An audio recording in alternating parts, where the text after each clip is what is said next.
I came home from school. My and my brothers, 10, stuff burning in the backyard, Mom filming. You eat like grown men, we can't afford parasites. Stepdad throwing gasoline on my brother's bike. My real kids need the garage. Their kids laughing inside, neighbors recording. Mum. We're moving to France tomorrow, without you two burdens. Stepdad. Foster care's 3 blocks away, start walking. Brother crying. Where will we sleep? Mum. Not my problem after today. I grabbed his hand. Remember everything. 10 years later, revenge executed. His phone. 50 police desperate messages. Don't twist this on me, Alex. You've been nothing but dead weight since you turned 18. My mother's voice cracked like a whip across the cramped living room. Dead weight? I've been paying half this mortgage for 3 years. I shot back. My stepdad smirked from the recliner, beer balanced on his knee. Mortgage? Try rent. This house is in my name. You're a tenant who's about to get evicted. And where's my brother supposed to go? I asked, glancing at Daniel. His hands were shoved deep in his hoodie pocket, eyes glued to the carpet. Not my concern, my mother said flatly. We warned you. We're selling the place. You two need to be out by Sunday. My name's Alex Rivera, 25 years old. Right now, I'm running on equal parts rage and something colder. The kind of numb you only get after years of being disappointed by the people who were supposed to love you. I'd like to say I'm surprised, but when you grow up hearing your worth measured in grocery bills and gas money, betrayal feels predictable. The players? Mom, Linda, 54. Can cry on command, but only for other people to see. Stepdad, Carl, 58. Retired from the fire department, now burns bridges instead of buildings. Daniel, my brother, 20. Still carries the weight of that day in the backyard when he was 10. Stepsister, Megan, 27. Carl's pride and joy and the reason college fund was a phrase that never applied to us. So you just decided this without telling us? I said.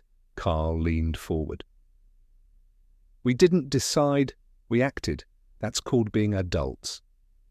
Adults? You forged my name on the refinance papers. That's fraud. Linda's face hardened.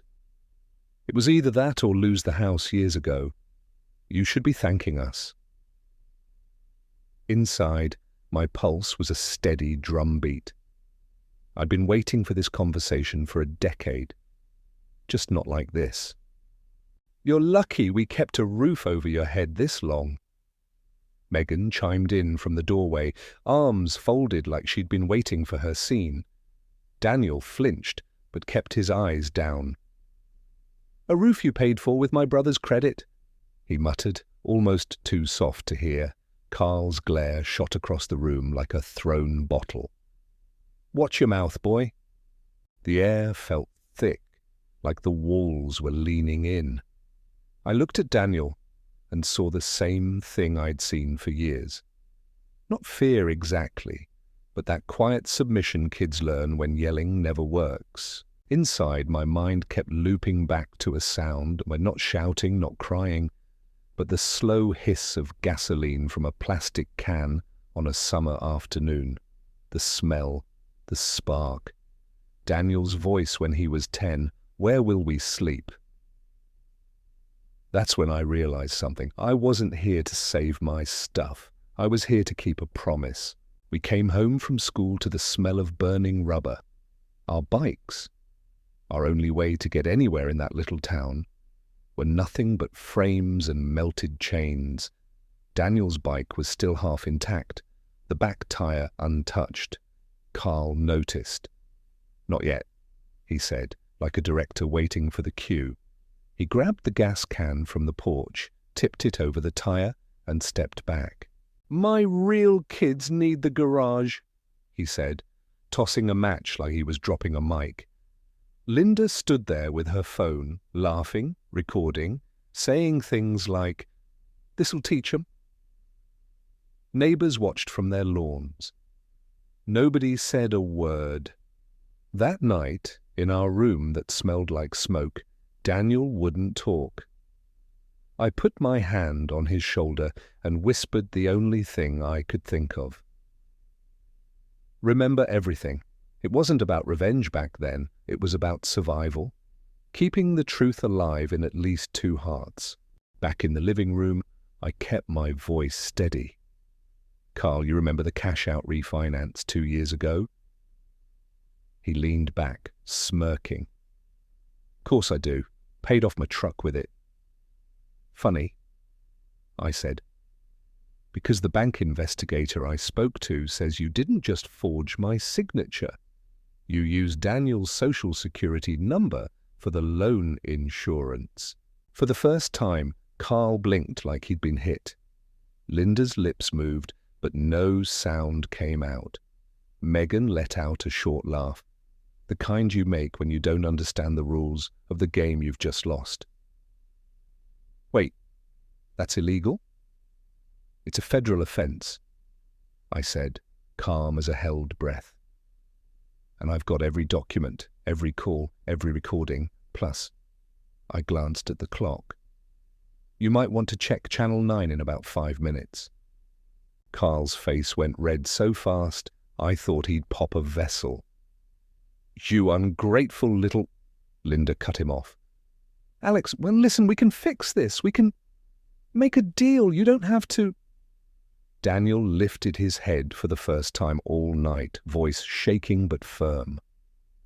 "No, you don't get to make deals now. You already made them for us."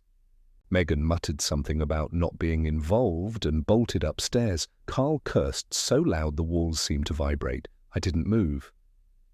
"This isn't revenge," I said. "This is just the bill coming due." Through the window, I saw flashing lights.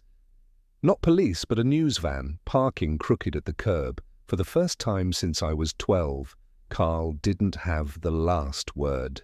We left while their shouting bled into the hallway. Daniel didn't look back.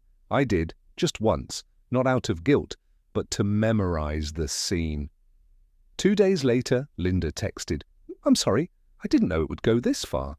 I stared at it for a long time, thumb hovering over the keyboard. I typed, "So did you lie, or did you just never think?" I deleted it, never replied.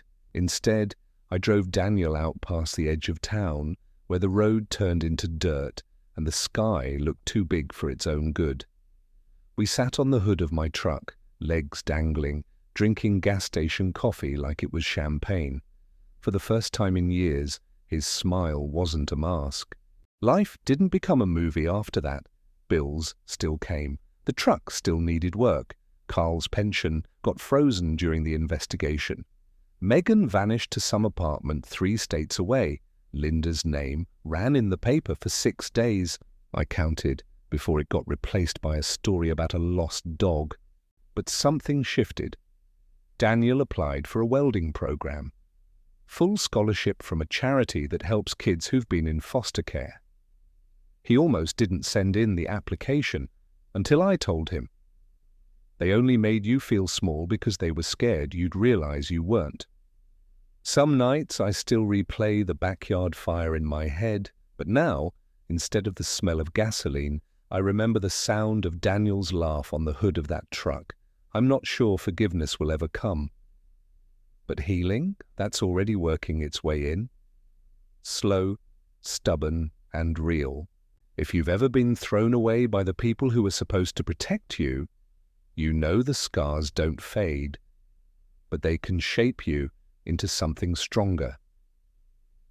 What would you do if your own family betrayed you like this?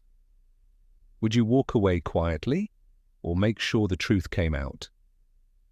Drop your thoughts in the comments, subscribe for more real-life stories like this, and share this video with someone who needs to hear they're not alone.